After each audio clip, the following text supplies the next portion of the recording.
இது ராயப்பன்பட்டி, தேனி மாவட்டம், கம்பம் பக்கத்தில் ராயப்பன்பட்டி தான் எங்கள் ஊர். எங்கள் ஊரில் எல்லாருமே விவசாயம்தான்.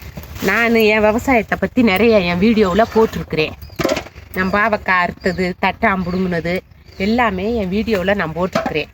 பாவக்காய் செடி வந்து அக்டோபர் மாதம் 10 தேதிக்கு மேலே நட்டது. ஐப்பசி மாதம் தொடக்கத்தில் இதை நட்டோம். நாங்கள் பாவச்செடியும் தட்டானும் ஒன்றாத்தே நட்டேன். பாவச்செடியும் தட்டானும் நல்லா காய்ச்சிச்சு. தட்டாஞ்செடி நல்லா காய்ச்சிச்சு. பாவச்செடி பந்தலில் ஏறி அடைச்சதும் தட்டாஞ்செடி பட்டு போச்சு. காய் பிடுங்கணும், நிறையா காய் பிடுங்கணும். நான் போட்டு விட்டேன் என் வீடியோவில், உங்களுக்கு தெரியும். இது வந்து ஐப்பசி மாதம் நட்டாத்தே மழை காலத்தில் வந்து இந்த பாவச்செடியை நட்டாத்தே பாவச்செடி நல்ல ஐப்பசி, கார்த்திகை, மார்கழி இதில் வந்து நல்லா மழை காலத்தில் வந்து நல்லா செடி பந்தல் அடைச்சி காய்க்க ஆரம்பிக்கும். மார்கழி மாதம் வந்து எங்கள் ஊரில் நிறைய பனி பெய்யலை, நல்ல வெயில் போட்டதுனால பாவச்செடி நிறைய வைரஸ் விழுந்துருச்சு. வைரஸ் நிறையா செடி இந்த மாதிரி மஞ்சள் ஆகிருச்சு. அதனால கொஞ்சம் மகசூல் கம்மி தான் இந்த தடவை எங்களுக்கு. நெருக்கி பாவக்காய் நல்லா காய்ச்சிச்சு, நெருக்கி ஓஞ்சிருச்சு. பாவக்காய் நிறையா காய்ச்சிச்சு, நெருக்கி ஓஞ்சிருச்சு. இந்த பாவை விதை வந்து கிலோ 12,000 ரூபா. நாங்கள் 1/2 கிலோ விதை வாங்கி நட்டோம். இதில் வைரஸ் கொடி, முயல் கடித்தது எல்லாம் போக இந்த காய் ஓரளவுக்கு காய்ச்சோம். ஆனால் விலைவாசி ரொம்ப கம்மியாக போச்சு இந்த தடவை. பாவையில் அப்படி ஒன்றும் எங்களுக்கு சிறப்பாக விலை விற்கலை இந்த தடவை. நாங்கள் இருந்தாலும் கொண்டு காய் பிடுங்கிக்கிட்டு இருக்கோம். இந்த காய் வந்து இந்த மாதிரி இவ்வளோ பெரிய காய் இது வந்து இப்படி பழுக்கிறதுனா ஒரு பூச்சி, ஒரு கொடுக்கு பூச்சி இருக்கும், நம்ம செங்கோலவி மாதிரி சின்னது. அந்த பூச்சி வந்து இந்த காயில் வாய் வச்சாக்கு இந்த காய் இந்த மாதிரி ஆயிரும்.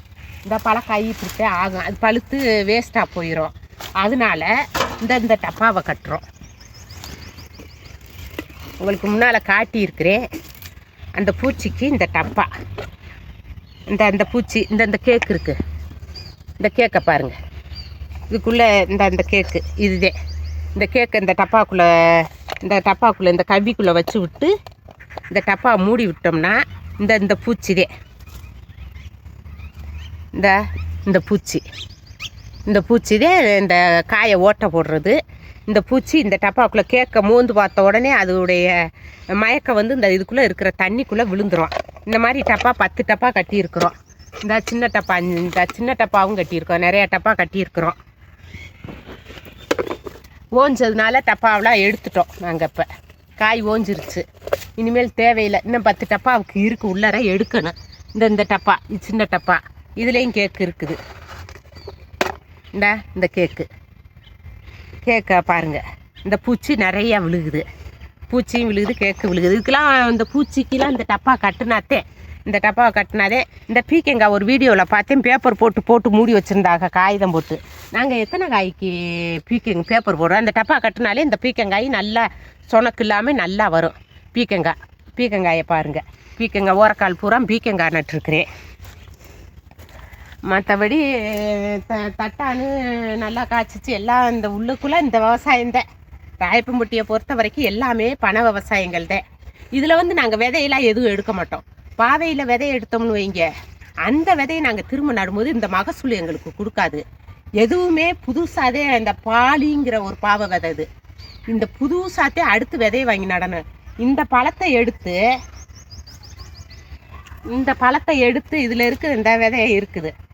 இந்த விதையை எடுத்து நட்டோம்னாக்கு விதை. இந்த விதையை எடுத்து நட்டோம்னா இந்த விதை வந்து அவ்வளோ ஒன்றும் சிறப்பாக எங்களுக்கு காய் கொடுக்காது. கோணமானலாக எக்ஸ்போர்ட்டுக்கு உகந்த காயாக வராது, கோணமானலாக இருக்கும். அதனால நாங்கள் இதுலேருந்து விதையை எடுத்து நாங்கள் அடுத்து விவசாயத்துக்கு வைக்கவே மாட்டோம். புதுசாத்தே நாங்கள் விவசாயத்துக்கு விதை வாங்குவோம், புது விதை தான் வாங்குவோம். இதுலேருந்து பாவை விதையோ பீக்க விதையோ நம்ம எடுத்து வைக்கிறது எதுவுமே நமக்கு திரும்ப இப்போ நடும்போது அந்த மகசூலை கொடுக்காது. அதே நாங்கள் விலைக்கு வாங்கி நட்டாத்தே எங்களுக்கு அந்த மகசூல் வரும். ஒரு குழி இந்த நிலம் 1.5 குழி 10 டன் காய் எடுக்கிறது. 10 டன் காய்க்கு இந்த தடவை கம்மிதே. இருந்தாலும் ஓரளவுக்கு